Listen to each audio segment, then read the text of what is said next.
So as our first example of hierarchical design, I'm going to take a look at a problem of a parallel multiplier, right?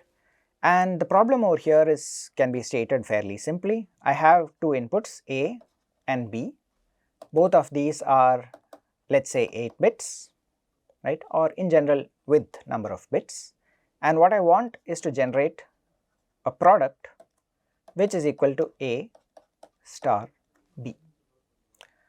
Now the interesting thing is that if you just write Verilog saying assign product equal to A star B, most compilers today will actually manage to synthesize this for you, will actually give you a result that does exactly what you want. They will even find suitable hardware for you and implement it the way that you want. So in that sense, the examples that I am taking up over here are contrived. They are artificial examples that I am using in order to basically use an idea like multiplication, which is hopefully familiar to all of you, and to say, okay, now how am I going to actually implement this if I go through with it in hardware, right? So product equal to A star B by itself should usually be sufficient for most compilers. They'll be able to take this and convert it into hardware. But that's not what we are going to do. We want to do this the long way, right? And say, okay, if I did not have a compiler that could actually convert this into hardware, how would I go about breaking it down into steps? Right? So the assumptions that we make, of course, are inputs are of width number of bits, which means that the output, well, is actually going to have 2 into width, right? So it's actually 2 into width minus 1 colon 0. So the actual width will be 2 times width, right? Signed numbers need to be handled properly, which means that I'm going to assume that signed numbers are represented using the 2's complement notation. And the way that we are going to do this multiplication is actually to go back to elementary arithmetic and say, okay, I'm going to do this business of generating partial products and add them together. So let's look into that a little bit more. Now, what I want to talk about over here is this approach where we are going to say that when I want to do multiplication of two 8-bit numbers, I am going to take this and break it down, right, into two parts, one of which is to generate so-called partial products, and the second is an adder tree that actually needs to generate those add those partial products together. So as an example, I am actually going to take, just look at how we would multiply two numbers, and I am going to do this in decimal because it's easier for me to explain and hopefully for you to understand. But exactly the same principle holds in binary as well, and in binary it turns out to actually be very easy to implement at the gate level, right? So if I was, let's say, trying to do 456 times 123 in decimal, what I would do would be that I would generate partial products. The first would be multiplying by 3, right? So 456 times 3 would be 8, 6 and 1368. Okay, so this is our first partial product. Now normally what we would do is we would then generate the next partial product, which is multiplication by 2, right? And what we do is that we actually leave this space blank, right? Why are we doing that? Why are we, in other words, shifting this result? It is because the 2 is in the tens place. We are implicitly taking that into account and saying, okay, I need to actually multiply this by another factor of 10. Instead, I basically do the multiplication by 2 and just shift it. So this would basically give us 12, 11 and 912. And then of course I have the third partial product out here, which is 456 times 1. So I can just write that down, right? And what I need to do is add all of these together so that I get this result 8.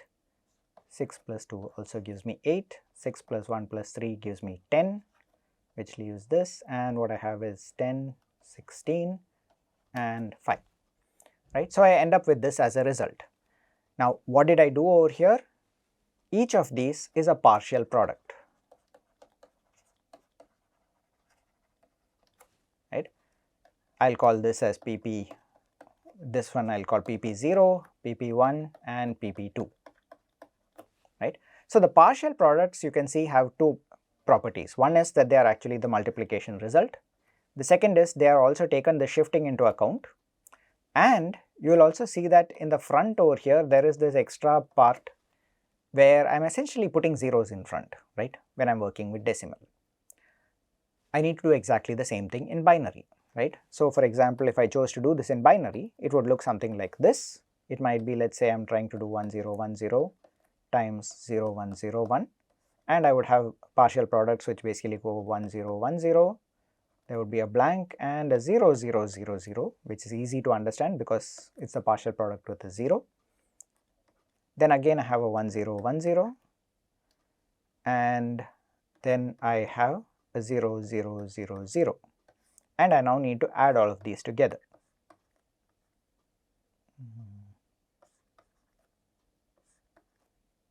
And well, I think I've got the alignment wrong, but you get the idea, right? I would finally end up with 7 bits that come out here.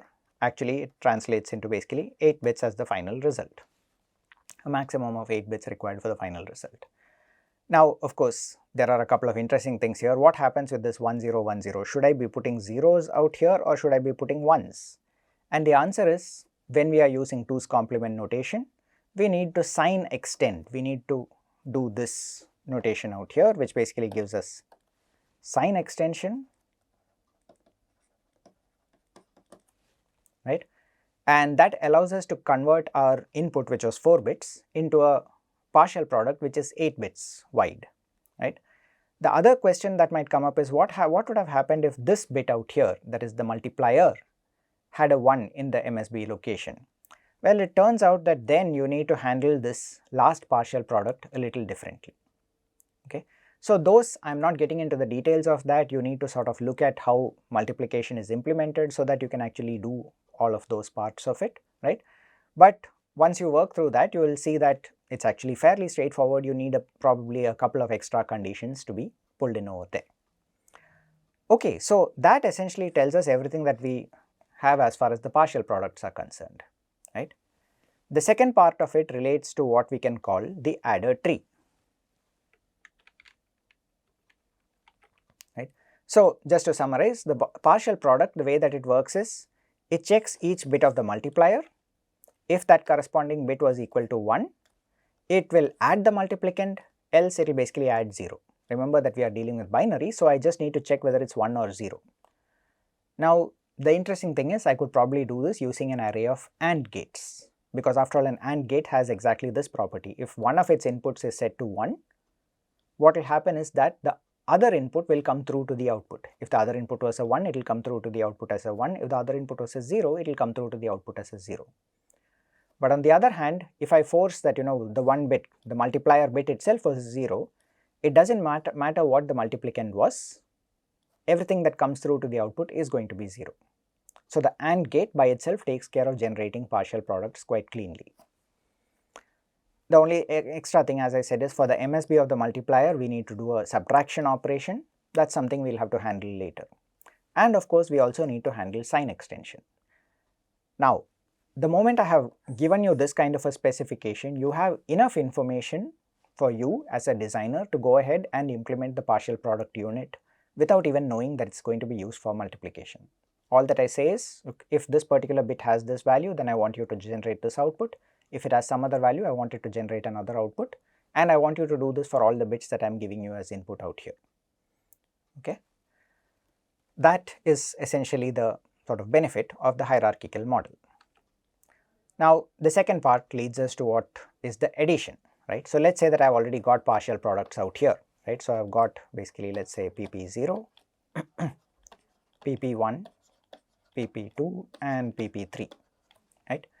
Now, the one obvious way to add this would probably be to generate the sum, right, of PP0 and PP1, let's call it sum 0, add that to PP2 and get sum 1, add that to PP3 and get sum 2, which basically is the final product, right? So this works fine, right, and as such is a perfectly valid way of doing things. But if you look carefully at it, now is where the reality of hardware comes into play. Because if I now start to look at this, what I find is that there is a certain propagation delay associated with generating partial products. It's probably not much because after all it's just an AND gate, right? But then there is also a adder delay associated with one summation out here.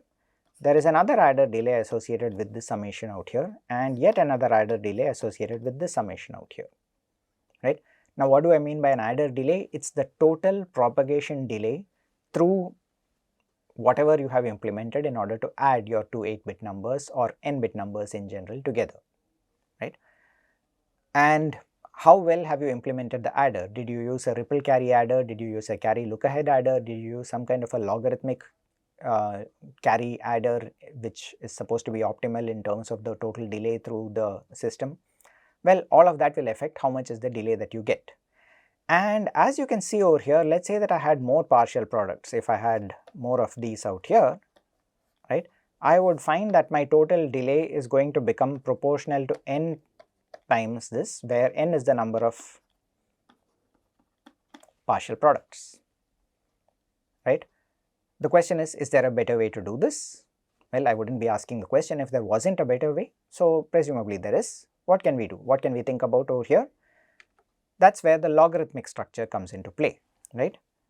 Keep in mind that while I am adding, let's say, pp0 and pp1 to get some 0 out here, I could also at the same time add pp1 and pp2 in order to get sum 1 over here. Now this sum 1 is different from this sum 1 over here, so maybe I should call it sum 1 prime or something like that, right? And finally what I would have over here is this would have sum 2, this would have another value which is sum 2 prime, which would give me the product. But because of the fact that addition does not depend on the order in which you perform the addition, at least in most cases, there can be problems in floating point where that actually matters, but that's not something we are concerned about. Mathematically, addition does not, the final result of an addition does not depend on the order in which you perform the additions. So the product that you get here and the product that you got from this tree structure are finally going to be the same, right? Now what's the benefit of this tree? I still have this propagation delay, but now I have 1 TA and 2 TA, right? Well, that doesn't look like a whole lot. It was 3 previously, it's 2 now. So yeah, maybe a slight improvement, right? The point is it's not just an improvement from 3 to 2.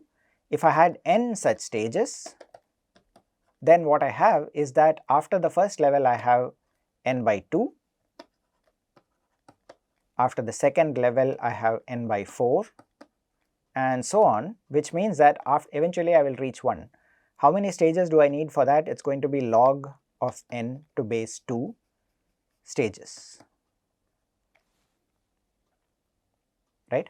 And this log n to base 2 is significantly less than n for even reasonable values of n. For example, if n is equal to, let's say, 32, right, log n is only equal to 5. So we can estimate that the adder delay, right, the adder tree delay is probably going to be 6 times faster than the chain that we showed on this side, right, which would be proportional to 32 times TA. So adder trees are a fairly, again, this is not the point of the multiplier, it's just that you have different choices of how you could implement this thing. And the reason why this becomes important is because of the abstraction that we made out here, that we could separate out the partial products and the adder tree, I could sit and optimize my adder tree without worrying about how partial products are generated, right? This is basically the benefit where hierarchical design comes into play, where the benefits of hierarchical design come into play. Okay, so let's look at a little bit of Verilog code for this. What I'm showing over here is more sort of representative code. It's not entirely accurate, it may not even work correctly. There are separate examples that we will be showing where they actually work as expected for multiplication, and that you can actually use them in order to perform your designs, right? So the Verilog top level module would look something like this. As I said, it has a cleanly defined interface. It has 2 inputs, A and B, which are both parameterized in this case, right? So I've actually used a parameter out here, which makes it easy for me to change from, let's say, an 8-bit to 32-bit and so on. Well, hopefully I'll have to make sure the rest of my system is also designed appropriately. But if I use this, that's good. It means that I should be able to just define it once and then create a 16-bit or 32-bit adder just by changing a single parameter in one place. The hierarchical design comes in here. I have one instance of a unit which basically tells me that it's going to take A and B as inputs, generate partial products as output. Of course, I need to have defined the partial product signal first to avoid any problems with Verilog implicitly assuming it's a 1-bit signal and so on, right. But once I have designed it or defined it over here, I can use it in this module, and this is the instance name of the module ppgen, but the type of the module is partial product generator. I still don't know what that looks like, but I'll have to define it. Then of course I have an adder tree. I've called it an adder tree. I could have just called it an adder module or something like that if I wanted to use a chain instead, right. And then internally it doesn't matter whether I use a chain, a tree, part chain, maybe some other kind of structure which gives me a more efficient kind of hardware. Whatever it is, it doesn't really matter, as long as it takes the partial products as inputs, produces this product as the output. Now, what would the partial products in turn look like, right? Now, the interface for them is also defined clearly. They take two inputs A and B, and they need to generate a set of partial products, right? So, this is basically a vector of partial products that's getting generated out here. This notation 15:0 partial products of 8 is one way of defining an array in system Verilog. Sometimes it can be problematic because what we have over here is that we have an array which is partly defined in terms of the data type, that is 15:0, it's a 16-bit data, and partly in terms of the number of elements that it has, right. And certain compilers tend to have problems with having this kind of description of arrays. The other alternative that we could use would actually be to say that I could have logic signed 7:0, 15:0 partial products, right. This gives me exactly the same behavior. In either case, if I take partial products prod of I, right, either I would pick up one element from here or I would pick up the element corresponding to this. Either way, the result is the same. It's going to be a 16-bit value, right. So, there are different ways in which we can define it. In some cases, it comes down finally to which particular compiler is capable of handling which notation. And especially in terms of compilers, one of the things, the simulator that we often use, Verilog, even on EDA Playground, we generally tend to use Verilog, that sometimes has difficulty with some of these notations. Whereas the same compilers, when you go with something like the compiler that's or the simulator that's present in Vivado, that is from Xilinx, would probably be able to handle this without having any difficulty. So, the final code that we use will be something we want to aim for, sort of the simplest common denominator so that it works across all tools, but right now that's not something that we are going to be very concerned about, right. What matters is that I can have either this notation or this notation in order to define two-dimensional arrays effectively. You are not restricted to 2 dimensions, you can also go to 3 and so on. But when you start to look at synthesizing these things, you do actually run into limitations. It's not always possible to do whatever you like. You would have to put specific restrictions so that the compiler can easily infer what it is that you are trying to build. Alright, now let's look at the code itself, right. As you can see over here, I have got an always block with a for loop inside it. Now, interesting, is that going to be synthesizable? Well, it turns out that compilers can actually synthesize something like this, right. What they are going to do is to basically say, okay, I have this for loop. What would have happened if instead of the for loop, I had just written this out as n different statements, right. So, for example, if I had written it as pp of 0 equals something, pp of 1 equals something, and so on, right, up to pp of in this case 7. And what is this something? I basically check b of 0, b of 1, right, up to b of 7, and then based on that I decide whether I am going to do the sign extended value of the input or 0, right. So, that is essentially what I am going to be creating. I have, in some sense, each of these is going to get translated into a multiplexer, and I have 8 such multiplexers, right, along with something out here to do sign extension, which is also actually going to be something like multiplexer. It has to give either a 1 or a 0 depending on what this A of 7 bit value was. So the reason why I am going into this is because whenever you write Verilog code, you should have an idea of what kind of hardware it is going to get translated into.